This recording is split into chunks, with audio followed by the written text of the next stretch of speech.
Today, with the help of 3D animation, we'll talk about a case that, by the end of the video, will leave you shaken to your core. 15 years ago, 4 people lived in this house. A mother, father, their daughter, and a Nepali servant all went to bed peacefully that night. In the morning, the daughter was found dead in her bedroom. The parents accused the servant of killing her and running away. A day later, the servant was found dead on the roof of the same house. So suspicion for the daughter's murder shifted to the parents. But do you know what's truly shocking? The shocking thing is that even after 15 years, this case has never been solved. A movie has also been made about this case and a book has been written as well. Even the police and the CBI put in their full effort. But to this day, this case remains one of the most mysterious cases ever. Let's understand what happened from the beginning. Look, this incident took place at house number 2 in Jalvayu Vihar Apartments, Noida. This house belonged to 2 doctors, husband and wife, Rajesh Talwar and Nupur Talwar. Apart from the 2 of them, 2 other people also lived in this house. Rajesh Talwar and Nupur Talwar's daughter, Arushi Talwar, and their Nepali servant, Hemraj, made it 4. If I explain the layout of this house to you, Rajesh and Nupur Talwar's bedroom was in the house. Right next to it was their daughter Arushi Talwar's bedroom, and after a passage in the outer part of the house was the bedroom of the servant Hemraj. There was also a lot of confusion regarding the gates in this case, so let me clear up that confusion for you right now. Look, this was the main entrance of the house and there were a total of 3 doors here. This was the outermost gate which could be opened just by pushing it. After that, there was this middle grill door which obviously could be latched, and innermost was this main wooden door. But apart from these 3 gates, there is one very important catch here. Between the outermost and the middle door, there was also a door leading to Hemraj's room, and from Hemraj's room there was another door that led inside the house. This means that without using the main gate, anyone could enter or exit the house through Hemraj's gates. Now we've understood the house layout well, so it will be even more interesting to understand this case. This is about May 15th, 2008, and it's a true story. That is, just like every other day, one day before the murder, Arushi woke up early and started getting ready for school. Hemraj was preparing the food, and Arushi's mother, Nupur Talwar, was busy getting Arushi ready for school. Today, that is, on May 15th, 2008, Arushi was very excited to go to school. Because after tomorrow, summer vacations were going to start at school. That's why, even though Arushi's birthday was actually on May 24th, she decided to celebrate it with her friends on May 16th itself, which was the last working day of school. Anyway, after Arushi left for school, her parents also went to their clinic for work. And at 9:15 at night, they all sat down together for dinner. After dinner, Arushi Talwar went to her room. Rajesh and Nupur Talwar went to their respective rooms and Hemraj got busy washing the dishes and other chores. A little while later, both parents came to Arushi's room and started planning the party that was to be held the next day. After planning, the father gave his daughter a Sony DS-CW130 camera as a birthday gift. Arushi was very happy to receive the gift and took a lot of photos with it. According to the CBI report, the last picture she clicked was at 10:10 p.m. Pictures. After clicking pictures and so on, Rajesh and Nupur went to their room and Arushi went to hers. Then, at 11 p.m., Rajesh Talwar was working on his laptop in his room and he asked Nupur to turn on the router. The internet router was installed in Arushi's room. Nupur went to Arushi's room, quietly turned on the router and then left. At this time, Arushi was in her room reading Chetan Bhagat's novel, The 3 Mistakes of My Life. According to the investigation, Rajesh Talwar last used the internet on his laptop at 12:08 a.m. to send emails or for his work. Then he too went to sleep. And after they went to sleep, something happened between midnight and 6 a.m. on the night of May 15th that shook the entire country. This night raised questions about the competence of the police and the CBI, and it became one of the most mysterious nights in the world. The next day, that is on the morning of May 16th, 2008 at 6 a.m., the housemaid Bharti Mandal arrived for cleaning and rang the doorbell for the first time, but no one opened the door. She rang it a second time, but still, no one opened the door. When she rang it a third time, Arushi's mother Nupur opened the door. This was very strange. Even though Bharti had only joined this job 6 days ago, every day, the house servant Hemraj would open the door after just one ring of the bell. Anyway, let me clarify once again that out of the total 3 doors, for now, Nupur has opened the innermost wooden door and Bharti Mandal is still standing outside the outermost door. Now, as Nupur moves forward to open the middle door, she notices that it is locked from the outside. Following this, Bharti asks where Hemraj has gone and Bharti says she doesn't know. Then Nupur says that he must have gone to get milk, that's why he locked the door from outside. So let's wait for 5 minutes. In response, Bharti says that she has to go clean other places as well. You must have extra keys, so throw them down from the balcony and I'll go downstairs, get the keys and open the door myself. While throwing the keys, Nupur called Hemraj, and you all should listen to this very carefully. Hemraj's phone did ring, someone even picked up the call, but after 2 seconds, they hung up and switched off the phone, and that phone has never been found by anyone to this day. Anyway, Nupur throws the keys from the balcony, Bharti picks them up and comes upstairs, and as I told you earlier, the outer door would open just by pushing it, but when Bharti sees the middle door, she is shocked to realize that there was no need for the key at all, because it was only latched from the inside. All this happened while Bharti Mandal was making her entry. By that time, Rajesh Talwar had also woken up in the morning, and when he came into the living room, he saw that there was a bottle of alcohol placed on the dining table, which also had blood stains on it. Rajesh, shocked, asked Nupur about this, and Nupur was also shocked. She quickly told Rajesh to check Arushi's room as soon as possible.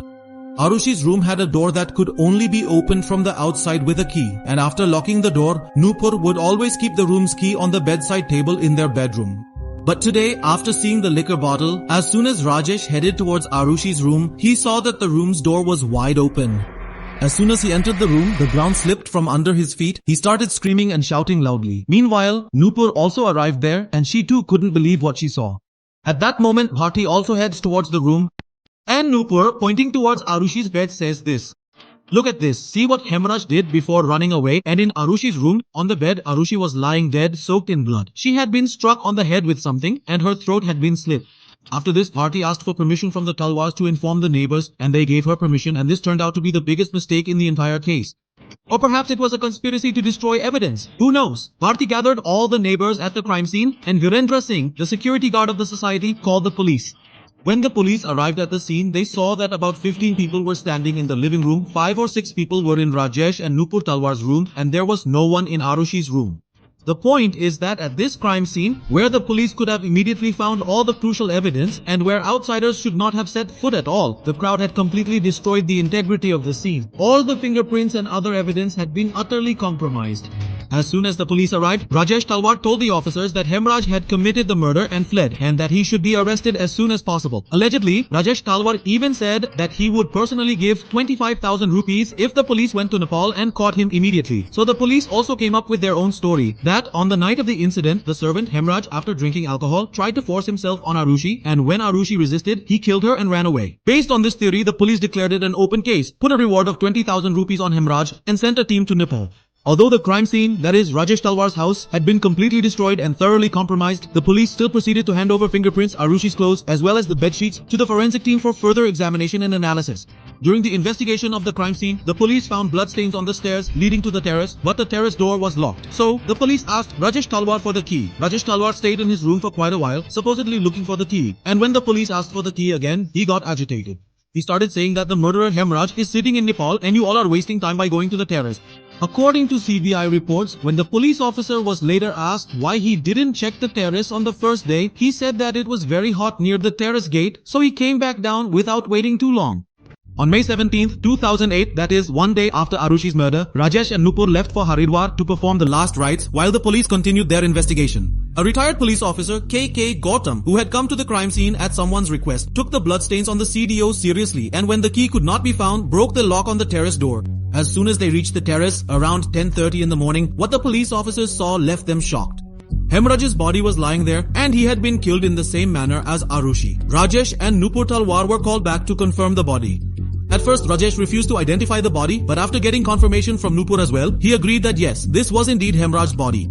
Now, I am going to tell you the most important point of this video. Listen carefully. On the wall of this very terrace, there was a blood-soaked handprint like this. This was the most important evidence in the entire case. If the police had taken this handprint seriously as evidence, the case would have been solved right then. But I know what you're thinking. This is the Indian police after all. All police suspicion landed on Rajesh and Nupur Talwar, but this wasn't easily accepted, especially since she was a father's only daughter, born after such difficulty. So she was conceived through IVF that the father would kill her in anger. So the police's second team began investigating Hemraj's friends. First, the police arrested Vishnu Sharma, who was actually the first one, the one who worked as a servant in Rajesh and Nupur Talwar's home. He had taken a temporary leave, so he had asked Hemraj to temporarily manage the servant's responsibilities. But upon his return, the Talwars stated they preferred to keep Hemraj to continue with him. The police speculated that when Vishnu was killing Hemraj to take revenge, Arushi must have seen it. So Vishnu killed them both to prevent her from revealing the crime. This theory was based on the idea that Vishnu Sharma, who had previously worked for the Talwar family, might have held a grudge against Hemraj, the current domestic help. However, after a careful investigation, which included checking Vishnu Sharma's whereabouts and verifying his alibi, it was discovered that on the night of the murder, Vishnu Sharma was actually in Nepal. This evidence proved that he could not have been involved in the crime, and the police had to reconsider their initial theory.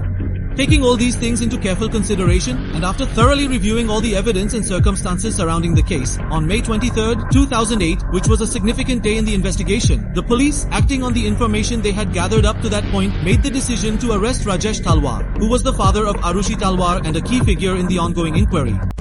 Bastan said that Rajesh Talwar was reportedly having an extramarital affair at his own dental clinic, and it was Arushi who eventually found out about this secret relationship. Under significant emotional stress and pressure, Arushi began confiding in Hemraj about these sensitive matters, and as a result, the two of them gradually entered into what was described as an illicit and inappropriate relationship. On the night between May 15th and 16th, according to the account, they took him upstairs to the terrace and killed him. He was murdered on the terrace. He came down, drank heavily, and killed his daughter Arushi. But right after that statement, this little girl's character was being smeared, so people fiercely opposed the police.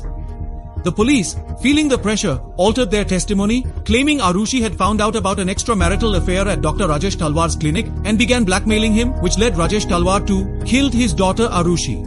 Hemraj had witnessed this incident, so Rajesh killed him too. In short, after that statement, many investigations took place, but the overall situation was this. 2 CBI teams were involved. The first CBI team claimed after investigation that the mother, Krishna Thadarai, did it. Krishna was actually from Nepal and was a friend of the servant Hemraj Banjare, and he worked as an assistant at Dr. Rajesh Talwar's clinic. 2 days earlier, Krishna made a mistake at the clinic with Arushi's mother, after which Rajesh badly scolded Krishna in front of the others. In return, Krishna also said that he would definitely take revenge on Rajesh Talwar, and Rajesh Talwar's driver Umesh Sharma heard him say this. But this theory of the CBI's first team also turned out to be incorrect, because the landlord of the house where Krishna lived confirmed that Krishna was with him at the time of the murder. At this point, you might recall the narco test scene from the movie Talwar, but there are also allegations against the movie that it was made to improve the image of the Talwar couple. Then the case was handed over to a second CBI team, and after their investigation, this team claimed that the servants had nothing to do with Arushi's murder. The kind of cut found on Arushi and Hemraj's necks suggests that it must have been done by a professional using a surgical blade. But even the second CBI team did not find any solid evidence against the Talwars, so they appealed to the court to close the case permanently. This case is considered India's most mysterious murder case. The main reason this case has not been solved to this day is the Noida police. If the Noida police had taken that bloodied handprint on the roof of the house seriously, the killer would have been easily caught.